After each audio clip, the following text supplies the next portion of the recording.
नमस्कार, आप देख रहे हैं डीपीडी न्यूज और मैं हूं आपके साथ शिवानी शर्मा। एक बार फिर सहारनपुर की छोटी बड़ी हर खबरों के साथ। उम्मीद है आपने हमारे चैनल को सब्सक्राइब जरूर कर लिया होगा। जहां एक और कतर और भारत के बीच कारोबार और मानव संसाधन को लेकर समरसता दिखाई देती है, वहीं दूसरी ओर जियोपॉलिटिकल और इस्लामी मुद्दों के मोर्चे पर दुश्मनी भी बनी हुई है। खाड़ी देश कतर ने भारतीय नौसेना के 8 पूर्व अफसरों को जासूसी के आरोप में मौत की सजा सुनाकर सनसनी फैला दी है। जानकारी के मुताबिक ये अफसर दोहा की एक कंपनी में काम करते हुए कतर की सेना को ट्रेनिंग और अन्य सेवाएं देते थे। इजराइल गाजा युद्ध के दौरान आए इस फैसले की टाइमिंग इसलिए भी खास हो जाती है क्योंकि इन अफसरों पर कतर की कंपनी में काम करते हुए इजराइल के लिए जासूसी करने का आरोप लगा था। बता दें कि पिछले साल कतर में गिरफ्तार किए 8 पूर्व नेवी ऑफिसर्स को अब कतर की एक अदालत ने मौत की सजा सुना दी है। अदालत के इस फैसले पर भारत सरकार ने भी हैरानी जताई है। अब देखना यह है कि भारत इस चुनौती से निपटने के लिए कानूनी विकल्प के अलावा कौन कौन से रास्ते अपनाता है। पाकिस्तान से भारत आई सीमा हैदर के बाद सुर्खियों में रही बांग्लादेश से नोएडा पहुंची सोनिया अख्तर को आखिरकार अब न्याय मिल गया है। बता दें कि सोनिया अख्तर का कहना था कि उसकी शादी नोएडा के सौरभकांत तिवारी से हुई थी, लेकिन शादी के बाद 3 साल साथ रहने के बाद वो उसे छोड़कर भारत आ गया था। भारत आने के बाद उसने अपने सारे नंबर बंद कर लिए और उनसे कांटेक्ट भी खत्म कर दिया, जिसके बाद उसे भारत आना पड़ा। सोनिया का आरोप था कि नोएडा निवासी सौरभकांत तिवारी ने उसे बांग्लादेश में धर्म परिवर्तन कर शादी की थी, जिसके बाद उन्हें एक बच्चा भी हुआ, लेकिन सौरभकांत उसे बांग्लादेश छोड़ भारत आ गया। पति का इंतजार करने के बाद सोनिया ने खुद भी बांग्लादेश से नोएडा आने का फैसला किया। कई महीनों से न्याय के लिए दर दर भटक रही सोनिया ने अब कानूनी लड़ाई लड़कर कोर्ट के माध्यम से कानूनी तौर पर अपने पति को हासिल करने में कामयाबी हासिल की है। सोनिया के वकील एपी सिंह ने बताया कि कोर्ट के निर्णय के बाद अब सोनिया अपने पति सौरभकांत तिवारी के साथ ग्रेटर नोएडा के शिवालिक अपार्टमेंट में जाकर रह सकती है। हालांकि इस मामले पर अभी तक सोनिया के पति ने कोई प्रतिक्रिया नहीं की है।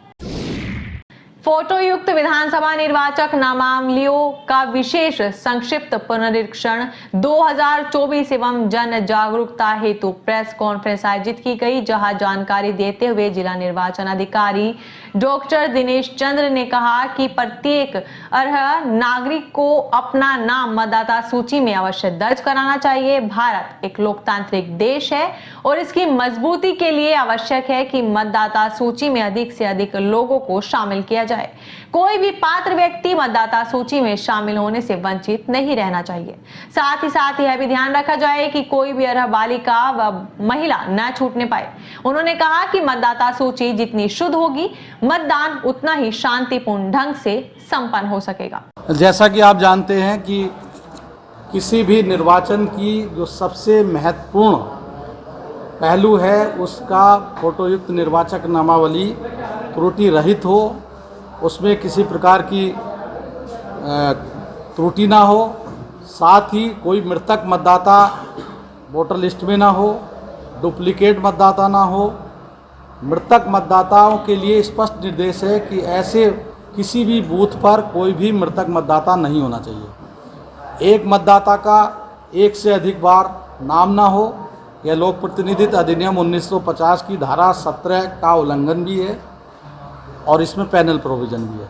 लेकिन मेरा चूँकि सभी राजनीतिक दलों से हम लोगों ने बातचीत करके उनको अवगत कराया है और किसी भी वोटर लिस्ट की हेल्थ के पैरामीटर, जेंडर रेशियो है, ईपी रेशियो है, एज कोहर्ट है और मृतक के नाम ना हो, डबल नाम ना हो, फ़ोटो जो पीएससी जिसको कहते हैं फ़ोटो सिमिलर इमेज का, उस पर भी कार्य होगा।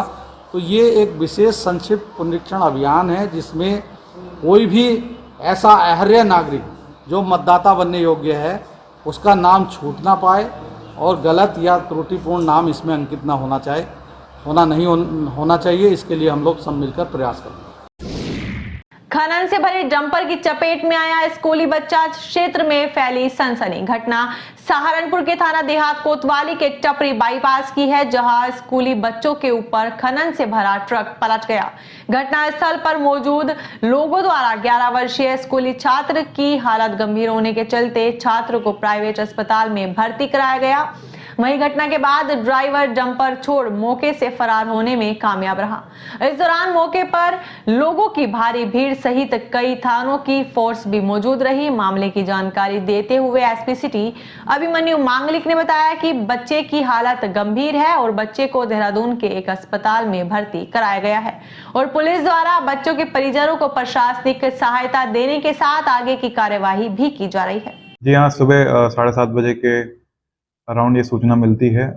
टपरी गांव में 3 बच्चे होते हैं और वो स्कूल जा रहे होते साइकिल से, और तुरंत एक वहाँ पे डंपर जो जा रहा था उस गांव के अंदर से, वो पलट जाता है।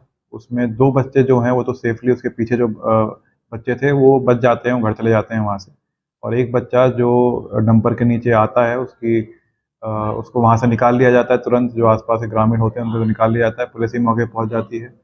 सूचना पाते ही सीओ साहब, एसडीएम, बाकी प्रशासनिक अधिकारी मौके पहुंचते हैं, और अभी बच्चे का इलाज जो है वो इस टाइम पे देहरादून में चल रहा है।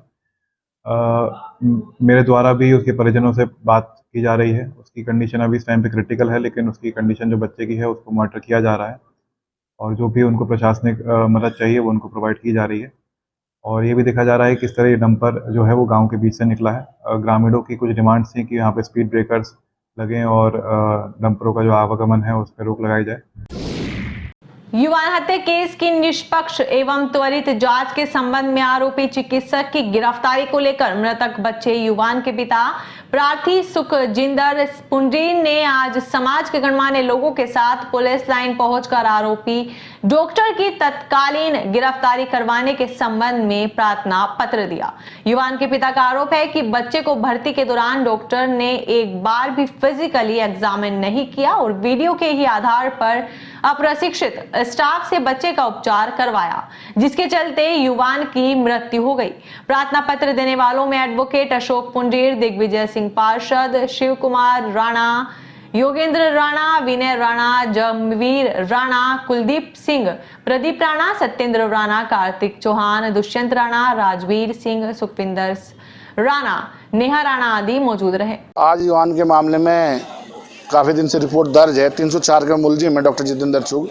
आज इसी संबंध में सभी समाज के जिम्मेदार लोग आए हैं ताकि उनकी जल्दी से जल्दी गिरफ्तारी हो, क्योंकि वो अगर खुले घूम रहे हैं तो साक्ष्य को मिटाने के लिए और दबाव बनाने का काम कर रहे हैं। तो आज एसएसपी महोदय से यही बात है कि जल्दी से जल्दी डॉक्टर जितेंद्र चुग की गिरफ्तारी हो। इसी संदर्भ में सब लोग मिलने आज उसी संबंध में क्यों डिले हो रहा है उसमें विस्तार से डॉक्टर एसएसपी साहब से बातचीत हुई है और उन्होंने आश्वासन दिया से जल्दी कड़ी से कड़ी कार्रवाई होगी और उनकी गिरफ्तारी जल्दी होगी। एफआईआर दर्ज होने के बाद सभी लोग आज इसलिए पहुँचे यहाँ पे क्योंकि अब तक गिरफ्तारी नहीं हुई। हम कप्तान साहब से सभी लोग इसलिए मिल रहे हैं, समाज के जिम्मेदार लोग हैं सभी यहाँ पे। कप्तान साहब से न्याय की उम्मीद है।